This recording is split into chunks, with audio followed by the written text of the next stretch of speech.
கூட்டணிங்கிற பேச்சே கிடையாது. எங்கள் பாதை தனி பாதை. நாங்கள் அதை தொடர்ந்து இன்னும் 10 வருஷமோ 50 வருஷமோ செய்வோம். தேர்தல் வர்ற பொழுது கூட்டணி தேவைப்படலாம். அப்படி கூட்டணி தேவைப்பட்டால் எங்களோடு சில பேர் நிற்கணும்னு ஆசைப்பட்டால் நிற்கட்டும். அவங்க அந்த அணி சார்பில், இந்த இயக்கத்தின் சார்பில் யாரும் தேர்தல் போட்டியிட மாட்டாங்க. அந்த அணி சார்பில் நிற்கணும்னா அவர்களிடம் நீங்கள் பேசணும்ல. உங்கள் இயக்கம் வந்து அதுக்கு இன்னும் நேரம் இருக்குல்ல. அது இல்லை இல்லை, நாங்கள் யாராவது கூட்டணி சேரணுங்கிற கட்டாயம் இல்லை. அது வற்புறுத்தவும் வேண்டாம்.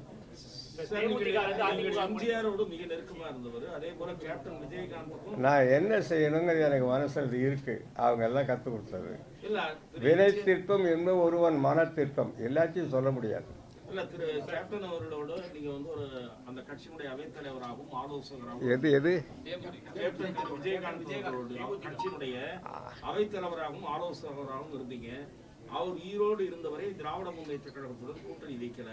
இன்று திருமதி பிரேமலதா அவர்கள் திமுக கூட்டணியில் இணைந்திருக்கிறார். இந்த முடிவை நீங்கள் எப்படி பார்க்கிறீர்கள்? All those chapters are over. என்னை பொறுத்தவரையில் அவற்றை பற்றி நான் கிஞ்சிற்றும் கவலைப்படவில்லை. யார் எங்கு போனாலும் நாங்கள் இருக்கிறோம், மக்கள் இருக்கிறார்கள். அதோடு சரி, எங்கள் பாதையில் நாங்கள் போகிறோம். தேர்தல் நடுவில் வரட்டும். தேர்தல் நேரத்தில் அதை பயன்படுத்த நாம் நம்முடைய லைனில் பயன்படுத்தலாம். அதுக்கு என்ன விலை கொடுக்க வேண்டும் என்பது இருக்குது. நான் சொல்கிறது, தேர்தலில் நின்று நீங்கள் போய் பதவிக்கு போய் சிலவற்றை அடைய முடியாது. ஒரே ஒரு உதாரணம், அதாவது நான் சம வாய்ப்பு சொன்னேன்ல, ஒரு உதாரணம் சொல்கிறேன். வெள்ளைக்காரன் காலத்துக்கு பிறகு இந்தியா விடுதலை பெற்றது.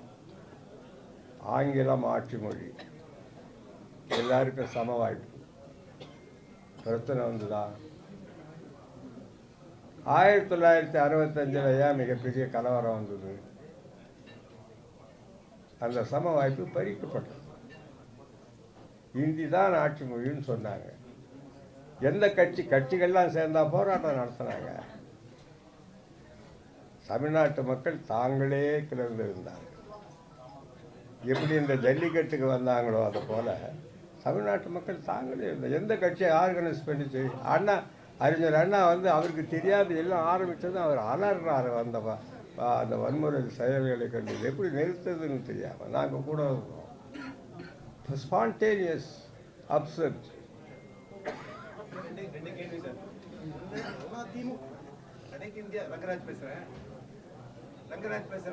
தெரியுதே.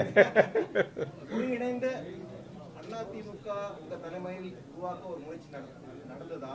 அப்படி ஒரு முயற்சி மறுபடியும் நடந்தா அது நீங்க கேட்க தயாரா? ஒண்ணு. ரெண்டாவது கேள்வி, அதிமுகக்குள்ள இருந்து நீங்க சொல்ற அத்தனை விஷயம் செய்ய முடியலையா? நீங்க தனி கட்சியா ஆரம்பிக்க வேண்டிய அவசியம் அதிமுக செய்ய முடியலையா? அதுக்கான அமைப்பு இல்லையா? ஏன் நீங்க ஒரு மாற்றமை பற்றி இப்போ யோசிக்க? அதாவது நான் பொதுவாக இப்போ சொன்னால், அரசியல் கட்சிகள் they have become enterprises. அதாவது அரசியல் இயக்கம் அல்ல, அரசியல் வணிகம் ஆயிடுச்சு. ஆகையினால நீங்கள் அரசியல் கட்சிகள் மூலம் இப்போ பெருசாக ஒன்றும் சாதிக்க முடியாது. அதாவது கெண்டையை போட்டு விரால் எடுக்கிறாங்கங்கிறாங்களே, அது மாதிரி எலெக்ஷனில் செலவு பண்ணிங்கன்னா எலெக்ஷன் ஜெயித்த பிறகு பணம் சம்பாதிக்கலாம், அவ்வளோதானே நடக்குது. வேறு என்ன சாதிச்சிங்க? ஆனால் அது அரசியல் கட்சி கூடாதுன்னு சொல்ல, தேர்தல் கூடாதுன்னு சொல்ல, மக்களுக்கு ஏதோ செய்ய முடியுது செய்யட்டும், அது செய்யட்டும். ஆனால் அடிப்படையான சில நிகழ்வுகள் இல்லைன்னா பின்னால் ஆபத்து. அதிமுக ஒன்றுபட வேண்டும் என்பது அங்கே உள்ளவர்களுடைய ஆசை. ஆனால் அது மட்டுமே வெற்றியை தரும் என்று நான் நம்பவில்லை.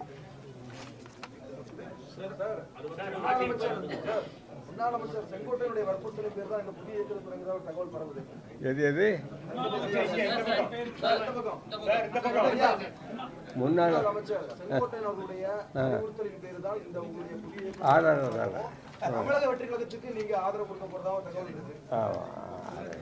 பாவம் அவரை ஏன் தேவையில்லாமல் இருக்கிறீங்க. நான் அவரை பார்த்து பேசி ரொம்ப நாள் ஆயிடுச்சு.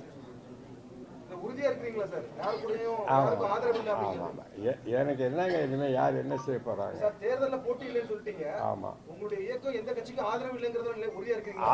அது நான் சொல்லலையே. நான் சொல்லுகின்ற இந்த லட்சியத்துக்கு, இந்த கருத்துக்களுக்கு ஒத்த கருத்து உடையவர்களுக்கு ஆதரிப்பேன்.